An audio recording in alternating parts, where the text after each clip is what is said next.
Assalamualaikum dan salam sejahtera. Salam satu Malaysia. Kembali lagi kita di YouTube Iron Boy Channel.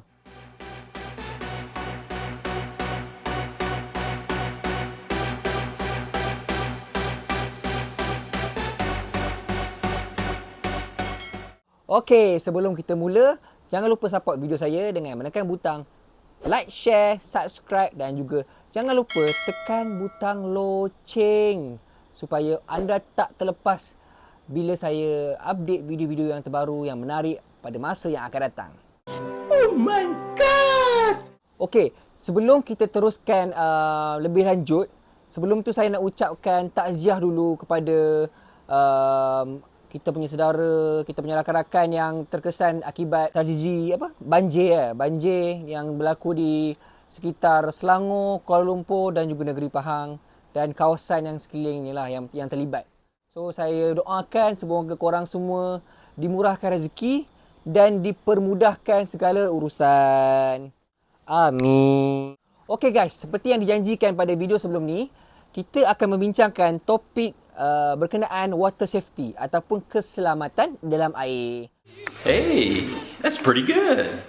Amat penting yang perlu korang utamakan sebelum korang melakukan apa-apa aktiviti di dalam air ataupun di sekitar kawasan yang ada air. Korang kena ingat bahawa sukan ataupun aktiviti di dalam air ni kita sebenarnya melibatkan nyawa kita. Dia boleh mengakibatkan kalau kita tak jaga, kita tak titik beratkan tentang water safety, dia boleh mengakibatkan kecederaan dan juga kematian.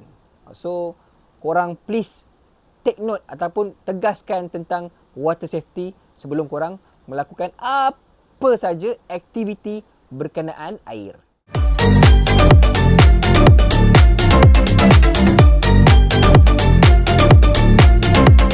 Alright, tanpa melengahkan masa, saya akan sharekan 5 tips berkenaan water safety pada hari ini yang sangat simple dan mudah dipahami. Yang pertama ialah berkenaan dengan persekitaran. Korang kena tahu dulu persekitaran itu adakah ianya selamat ataupun tidak. Kerana apabila kita nak melakukan apa sahaja aktiviti di dalam air, kita perlu tahu dulu dia punya masa, waktu, tempat kat mana, selamat kat tak. Let's say lah waktu hujan, adakah selamat untuk melakukan aktiviti air? Kebanyakannya tidak. Bahaya kerana ada kilat. Kalau mandi kat kawasan-kawasan yang air terjun ke laut ke, mungkin laut ombak akan bergelora jika waktu hujan.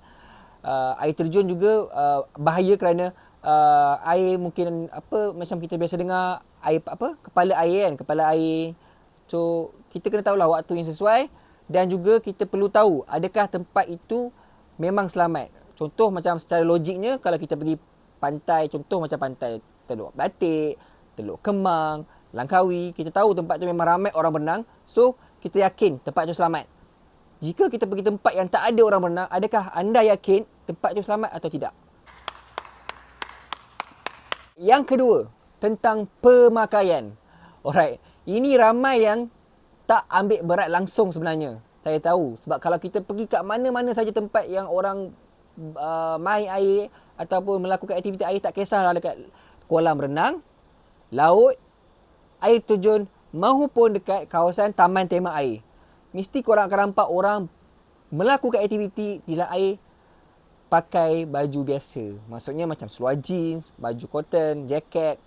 Sebenarnya guys, benda ni sangat-sangat bahaya, okey? Sangat-sangat bahaya sebab bila kita melakukan aktiviti air, kita pakai berpakaian macam tu, dia akan menyusahkan ataupun membebankan kita punya pergerakan di dalam air dan juga boleh mengakibatkan macam kalau kita let's say lah kita lemas, kita nak float, benda tu boleh menghalang kita untuk float sebab dia berat.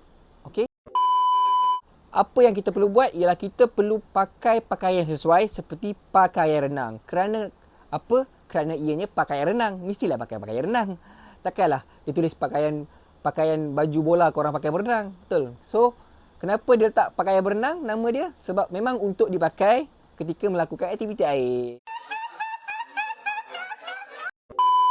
Okey, kepada kaum-kaum yang muslimah, sebenarnya tak ada masalah pun sekarang. Sekarang ni pakaian-pakaian swimwear ataupun pakaian-pakaian renang muslimah banyak dijual di mana-mana lah kalau kita dapat lihat, kalau dekat bahagian berenang di supermarket pun ada dah jual lah pakaian renang muslimah.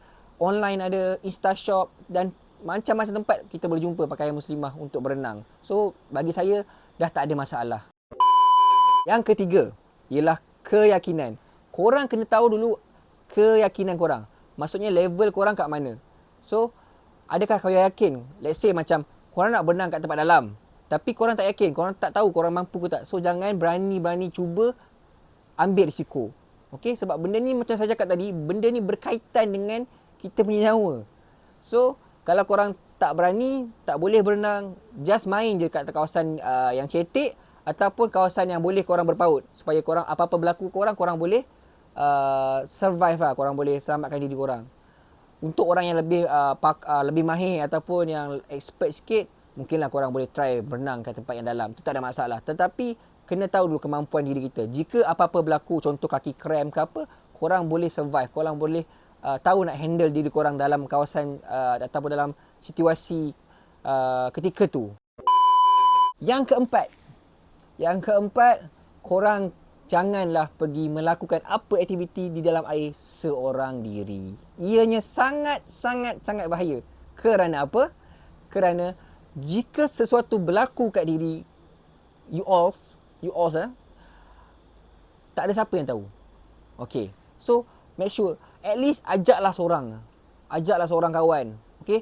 Korang sedih ke, korang tengah broken ke, korang tengah ada masalah pun, janganlah berani pergi seorang-seorang. Ajaklah kawan. Seorang ke, dua ke, lebih pun tak apa. At least jika apa-apa insiden berlaku kat atas diri korang, at least kawan tu yang teman tadi tu bolehlah tolong ataupun boleh minta bantuan daripada luar lah kan.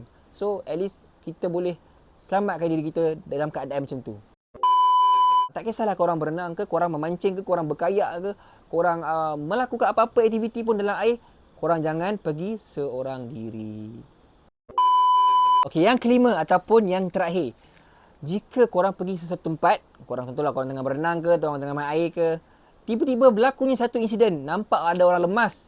Tak kisahlah siapa-siapa lemas, saudara ke kawan ke orang luar ke, jangan jadi hero. Tolong jangan jadi hero, especially kepada kaum lelaki. Jangan nak jadi hero. Lagi-lagi kalau ada awek ke, ada gadis-gadis ke kan, tengah usaha kan. So jangan jadi hero. Nak jadi hero boleh dengan cara yang betul. Sebab benda ni bahaya kerana bila orang yang lemas tu dia akan mengalami panik tau. Mengalami panik dan dia akan jadi sangat agresif dan juga dapat membahayakan diri dia dan juga diri orang sekeliling dia. Dia akan try untuk tarik ataupun dia akan try tekan korang untuk dia bernafas sebab dia lemas kan. So sebab benda ni sangat bahaya. Dan insiden ni pernah berlaku pada kawan saya sendiri. Arwah lah. Dia pergi mandi di satu kawasan dan rakannya lagi seorang tu lemas dan dia cuba untuk menyelamatkan. Dia nak tolong kawan dia. Tetapi tak berjaya dan dua-dua sekali hanyut dan lemas. Dan dua-dua sekali telah meninggal dunia lah.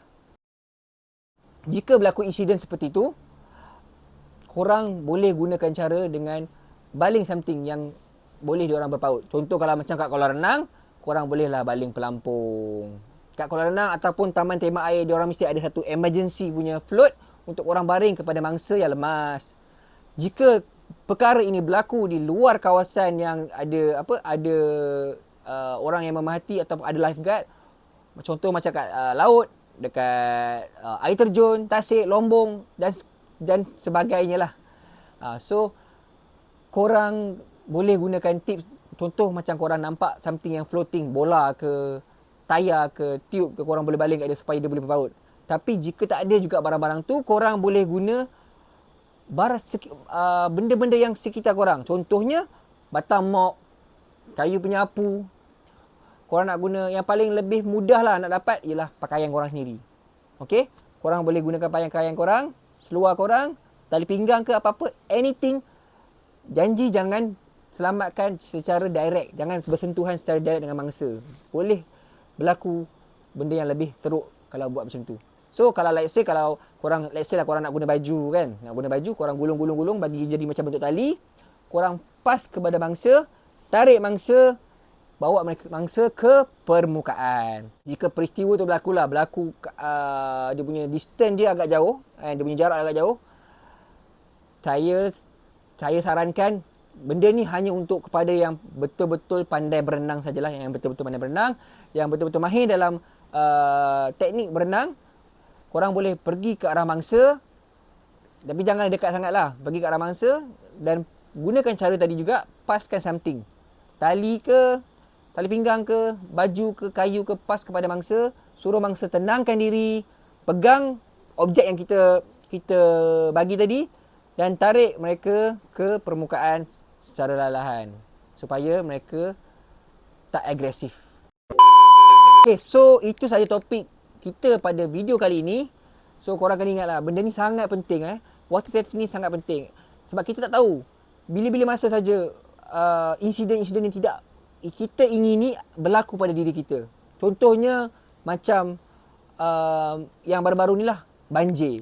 Kita tak expect tau tempat tu akan banjir. So bila kita dah tahu, bila kita dah mengalami benda tu dan kita tahu macam mana langkah-langkah keselamatan jika berlaku pada diri kita lah.